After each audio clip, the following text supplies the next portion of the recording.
Welcome to the Geek podcast where, remember when I said it was going to be Infinity War unless something happened? Well, life happened. BJ isn't here this week, and he told me I should push ahead and do a quick Infinity War episode anyway and get it up in the feed. Maybe we'll talk more about it again once he's back, but he wanted us to talk about it. He said, don't hold back, so go for it. So this is going to be a little bit of a shorter episode this week than normal, but hopefully he's back next week. If not, I have a guest host lined up, so we'll see what ends up happening. But hey, life happens, no problem. So Infinity War. This movie is the hardest movie I've ever watched to talk about without spoiling anything. So usually when we do an episode like this, I like to do a big section of like non-spoilers, and I can do a little bit here, but not a whole lot. And I think that's okay, especially because it's going to be a shorter episode. It's going to be self-contained without a whole lot of back and forth, apparently. So if you guys are going to watch Infinity War and you haven't yet, you can listen to the first couple minutes here and then hop out. No big deal. So, non-spoilers. This movie is basically spoilers from beginning to end. Just from the very first scene all the way through, there's not a whole lot I can say. So I'm going to talk about the fact that it's good. It's like a good payoff for 10 years worth of movies. This feels very earned, and everything that they do in the course of the movie, it lends itself to the fact that it's been built up for so long. You know, the MCU has been building up to this, and it shows. I'm extremely impressed that they were able to give kind of everybody in the movie, all of the heroes, their own moment or two. And some of them had like little character arcs. Nobody has a major character arc outside of maybe Thanos. I mean, in a way, he's kind of the main character in this movie, which was a little surprising, but not really a spoiler. I don't think. I hope not anyway, because he's Thanos. He's in the movie. But with so many other heroes in it, you know, there's like 30 heroes or something ridiculous. I don't know. I didn't count them up. But there's a lot of heroes. And then there's Thanos. He ends up being a lot more the focus of the movie than I thought, but not in a bad way necessarily. It's good. You know, it's good. Go see it if you're a fan of the MCU. This is what they've been building towards for so long. And I guess one of the other non-spoilery things that I can talk about is the fact that there are no real character intros or explanations in this movie. It just goes. Like right from the very first scene, the movie starts and it goes. It doesn't take any time to explain. I mean, if you are watching this, the idea is that you are well-versed enough in the MCU to keep up. Like, it's not going to take time to go back and introduce you to characters, and I think that's actually one of its strongest suits of the entire movie. Like, I love that about that, and they must have made a decision very early on to do that and just committed to it, and I think it was a great decision. So that's literally like all I can say without getting into spoilers. So pause it, come back later if you're going to watch this movie, or if you don't care about spoilers, but, you know, I usually don't care about spoilers. This is one that I suggest going in spoiler free. So take that as you will. Okay, spoiler time. So I was surprised that there weren't actually that many character deaths, like true deaths in the movie. You know, the finger snap happens at the end, which I'll talk about in a second, but I have a feeling a lot of that is going to be undone once we get to the next part of this movie, or part 2, which is not called part 2 anymore, but I think that's kind of inaccurate. This really did feel like a part 1. But I mean, the only true deaths we really had were Loki, Heimdall, Gamora, and Vision. And Gamora is kind of borderline. Like, she might be back. She might be trapped in the Soul Stone, and we might get her back through whatever happens in the next movie. So really, Loki, Heimdall, and Vision, I think, are the only ones that are down for the count. I also wouldn't be surprised if not everybody who got faded out with the finger snap makes it back for some reason or another, but I kind of think the majority of them will make it back into the next movie. So the finger snap deaths, a bunch of them will obviously be undone because, and this is kind of one of those areas where knowledge outside of the movie makes it have much less impact than it would otherwise. Like, we know Spider-Man 2 is coming out next year, I think it's 2019. Either way, Spider-Man 2 is in development and it's like Tom Holland. So he's going to be back. There's no real mystery there, which is kind of disappointing. I was honestly, when the finger snap happened and Bucky was one of the first ones to go, I was so happy because you guys know I'm not a huge fan of Bucky in the MCU. I was ready for him to be gone. But then once I realized that there were so many taken away that it's probably going to be reversed, I was kind of like, oh, okay. And then I was glad that they got to the finger snap. I kind of thought that's how the movie was going to end.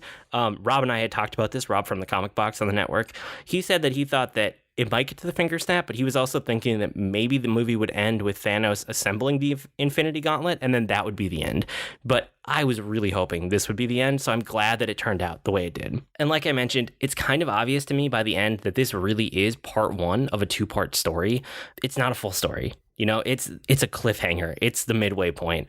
There's a lot more to cover after this, so I'm excited to see what happens next. I guess a lot of other thoughts, I'm just going to kind of bounce around here.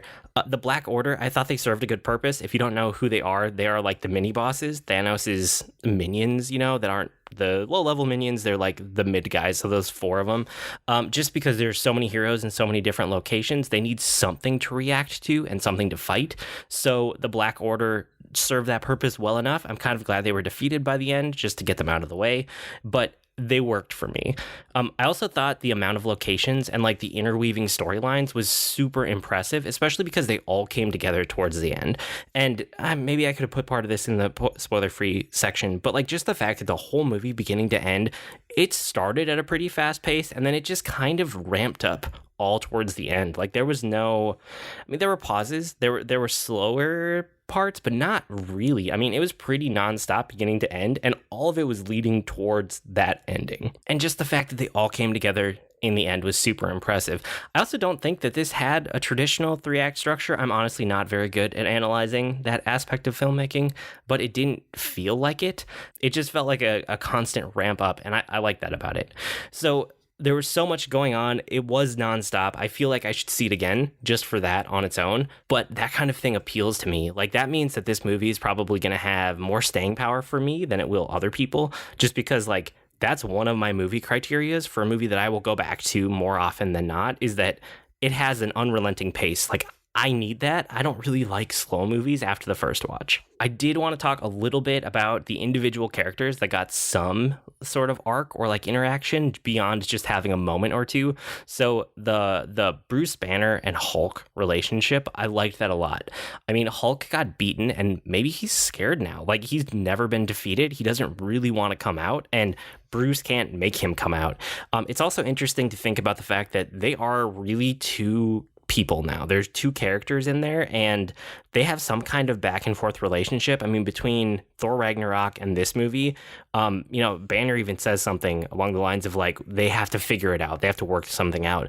And then as an effect of that happening, Bruce gets to use the Hulkbuster armor, and then he kind of gets to be a hero in a way where he's brave without the Hulk, which I thought that was really, really cool. That's a really interesting character growth moment for him. I also liked Thor's axe. I thought that was really cool, like his whole character arc with him. And I mean, Rocket was there, Groot was there, surprise Peter Dinklage was there, but just that whole thing with Thor's axe, I liked that a lot, even though I've heard other analysis of the movie, like, why did he need an axe when the whole point of Thor Ragnarok was that he doesn't actually need a weapon because he's the god of thunder? It was just, it's a valid point, but as a little quest for him to go on to get a powerful weapon, I enjoyed it for what it was without questioning it too much. I guess I do feel like if I rewatch this movie, I will question a lot more things and probably find a lot more plot holes. But the first time through, I just enjoyed it for what it was. I also really liked Doctor Strange in this one and his whole part. Like, he had such a predominant role, and I kind of suspected that would happen just based on other comics I've read that were kind of along these lines. But he did get a prominent role in the movie, which I wasn't sure was going to happen. And I think at this point, he's one of my favorite characters. Like, something about him just works for me in a way that a lot of the other heroes don't. And maybe it's because all of the others feel so superhero-y, and he's kind of cordoned off into this different section of the MCU. Like, we have a bunch of people operating on Earth just as superheroes, superpowers. We have a bunch of people operating in the cosmos now between Thor and Asgardians and Guardians of the Galaxy and stuff like that. Probably Captain Marvel will be in that group too. But he's magic. He's magic in a way that none of the other heroes are related to this realm of like mysticism. And I find that fascinating. I like that he's different, and I think that's one of the reasons he appeals to me. Also, I just like the way that he's portrayed by Benny Batch. Like, I'm a fan of that. He's also playing the long game in this one. Like, he, jumps forward and says that he sees like 14 million futures, and there's only one possible way that it could actually work out. And he says something about like reaching the end game, you know, when he gives the time gem to Thanos. Time Stone? Infinity Stone. Sorry, I've read the comics and I've talked to Rob lately, so Infinity Stone versus Gem keeps throwing me off at this point. But anyway, he gives the Time Stone, Gem, we'll roll with it. He gives it to Thanos, and even though he knows what's going to happen, I mean, I feel like everything from that point through the end of the movie, he had probably seen ahead of time, and he knew that it was coming, and he's okay with it because this is the only possible way for things to work out. The other main thing that I noticed for like miniature character arcs, or not mini character arcs, but the ones that actually had more of an arc and less of just a moment or two, was Iron Man and Spider-Man. They worked really well together just to like continue both of their plots, and Peter's death is the only one that really had much of an effect on me. One of the interesting things I've seen as kind of speculation as to why he seems to feel it more than any of the other characters or heroes or people. Everyone else just kind of fades away, but he freaks out a little bit, and it's because he has his spider sense. Like, he knows that it's coming in a way that everybody else is just surprised and then they're gone, but he feels that he's about to be gone, and that's terrifying for him. So Spider-Man's like death really, that was the only one out of all of them that had much of an effect on me. All of the other ones were kind of like, oh yeah, okay, they'll be back, no big deal. But yeah, just Spider-Man, like his reaction and his interaction with Stark right at the end, that worked on an emotional level. Another thing that I noticed, because Rob had recommended reading Thanos Quest and Infinity Gauntlet, and I think I read the one that's just called Infinity, also from like 2013. I read a bunch of things around this about 6 months ago, so it's not super recent in my mind, but I was looking back, I was remembering back, and then I kind of have seen a couple articles around it. There's a lot from Thanos Quest and Infinity Gauntlet in this movie. I mean, it's kind of a mishmash of the two, and then it has different characters, just because we have different characters in the MCU than they had at the comics at the time, but it's the same storyline in a lot of ways. So if you want to see another take on this storyline, or if you want more background info, or maybe some ideas about what's going to happen next, which honestly, I don't know what's going to happen next, but you can see where they pulled a lot of interesting things from the comics. So if you're interested in that, go back, check out Thanos Quest, check out Infinity Gauntlet. Both of them are good reads, even though they're very 90s. They're like early 90s, I think, both of them, if not late 80s, but I want to say they're both early 90s. They are good reads, and they are great context for this movie. At this point, I would probably say see the movie first if you haven't read those, because you'll be more surprised and it'll be a little bit more interesting for you, but they're good to go back to and just see where all of this is coming from. One of the other things that I thought was super interesting was that only really the original Avengers are left. It's the original Avengers, it's Nebula, it's Rocket, and then Ant-Man, and that's all. Nebula they held on to probably for a reason related to the comics that I'm not going to spoil if you haven't read those, because it'll probably come up in the next movie. Rocket, I'm not sure. I'm not sure why he's there, except maybe just to have a representative from Guardians of the Galaxy, and they got rid of the rest of them. And then Ant-Man, he must play a role, something. I don't know. We know that he has the next movie coming out in the MCU. I would be surprised if that movie takes place after this one. I think that it will probably take place slightly before Infinity War, and then maybe the post-credit scene would be like his family fading away because of what happened with Thanos, and then he stops following, because they mentioned that him and Hawkeye have taken a deal to be like under house arrest or under surveillance or something from the government because they want to be with their families. So it would not surprise me at all if Ant-Man and Hawkeye are staying out of it because they made a government deal after the Sokovia Accords, and once their families fade away because of this Thanos incident, they come back. They seek out the Avengers, and then they come back for the next part of this movie, for part 2, whatever it ends up actually being called, because they want their families back. So they have to reverse it somehow. I just think the next movie, because this is a part 1, I should say that. Like, I know they took part 1 away from the title, which is probably good, because saying part 1 might drive some people away, but it's truly the first part of a 2-part story. The next one is going to conclude all of the thoughts in this, and I think that next one is going to be a lot more concentrated than this. I mean, if you think about it, Iron Man and Captain America never even ended up meeting in this movie. They were in different places for the entire movie. Neither one of them died, which kind of, I thought that might happen. I feel like they'll leave that until the next movie. I feel like one of them has to die and one of them has to retire, or both of them have to die. They've kind of had their whole character arcs. They've had a lot of development, and both of them seem very willing to like make that sacrifice play, especially Tony. Tony's like there. He's ready. I feel like his character arc has to end in death out of the two of them, whereas Captain America, he might walk away or retire at some point, but I would not be surprised if we walk out of the end of the next movie down Captain America and down Iron Man. And, probably Spider-Man is going to be like the central driving force behind the Avengers after that. I think they've said things around that in interviews, so I wouldn't be surprised by it much at all. There are a couple of Easter eggs too that I like. There's a lot of Easter eggs from just Infinity Gauntlet and Thanos Quest. So again, you can go back to those and refer back to them. It was cool to see a lot of that brought to life on the screen. There are also things like Red Skull showing up, which I kind of speculated about a week or two ago on the show. I thought that he might come back, and he played a very minor role, but I'm kind of glad that they tied him back in. That was cool.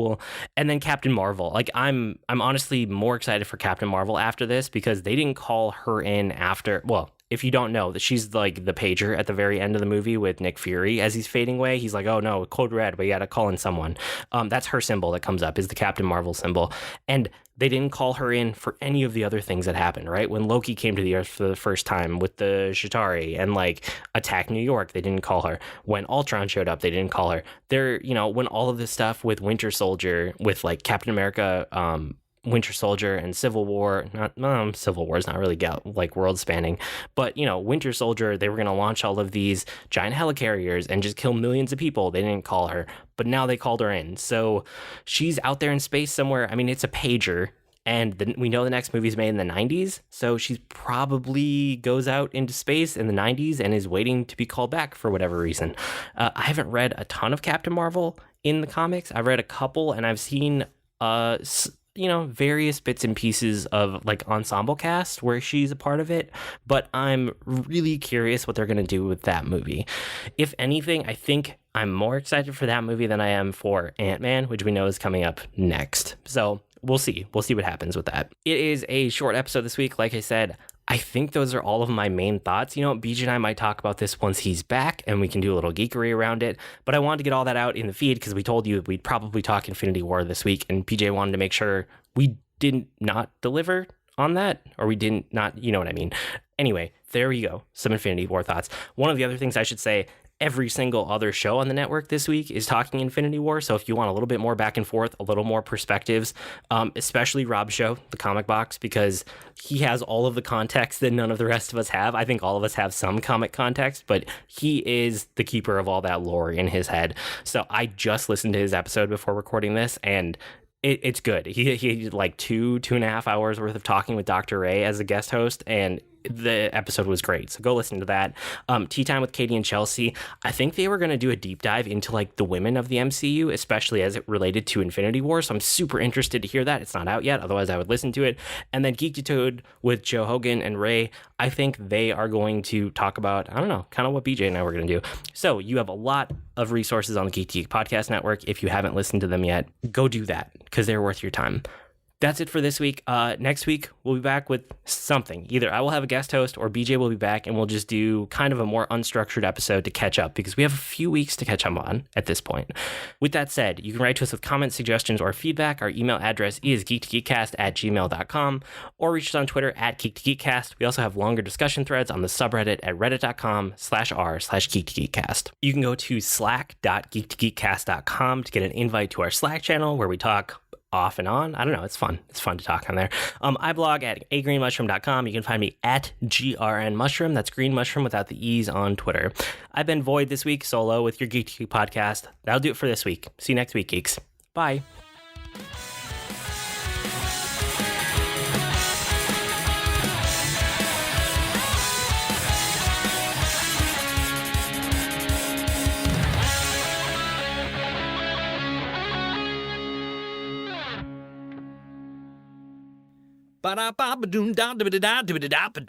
Comics. Hey everyone, Rob here, your friendly neighborhood comic geek, inviting you to join me and my rotating cast of co-hosts each week on The Comic Box, where we tell you everything you need to know to become a world-class comic book geek. So join us for The Comic Box each week right here on the Geek to Geek Podcast Network.